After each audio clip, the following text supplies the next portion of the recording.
wrote about this in my book, the Ten Commandments of Black Economic Power, where I explained that what I figured out after many, many years of thinking about this was literally 20 years after I got my PhD when I figured this out. So even as a PhD, I didn't think about these things. I realized, I said, I get it. This is what moves us is culture and our habits. Your habits are what move you on autopilot. Your habits are what drive your decision making, even when you're not thinking about it. And so I said, what we got to do is we don't need to change the knowledge base and what knowledge people have access to or what knowledge people consume. We got to change habits. We got to go deep. We got to do surgery up in this sucker. You understand? Like that's what if you want to see, if you ask me, like, how do you see yourself, boys? What do you see when you look in the mirror? I see a surgeon.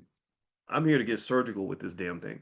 You need surgery because you got a very serious, very deep, very sick, sad, horrifically toxic economic disease that's in your community. It's a disease. It is a freaking cancer.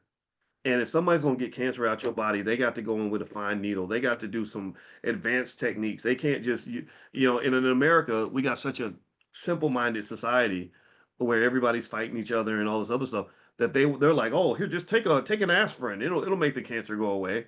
That's what you get. You're getting people giving you an aspirin. Well, the rising tide will lift all boats. I'm sorry, Barack. I like you, man, but that's not correct. That's not correct. And then people will get so focused on the fact that I just feel that they feel like I just diss Barack Obama that they don't even listen to what I say after that. Well, you don't like what that person I like, so I don't like you no more. So I'm gonna just sit over here and be broke because I don't like you. It's like, shut up, stop that. Can we please focus on the issue?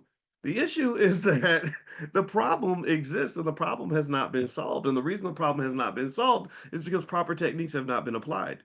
So if you want to fix black economics, you're gonna have to go surgical with it. You're gonna have to do radical surgery and shift culture. Turn the whole damn ship around. So investing should be a habit. It should be a culture. It should be just something you're just doing all the time because that's who you are. You should internalize it to the point where it becomes part of your identity. So, for example, I was mentioning to you all like stocks that I like, right? So here's again, I'm not sitting here telling you that I'm a perfect person. I'm not. Nobody is. But I am saying this. If I'm waking up this morning and I'm thinking about, I told you all I like Intel stock. I just kind of think the Trump administration rigs everything, and Intel is probably going to be a beneficiary of all the rigging.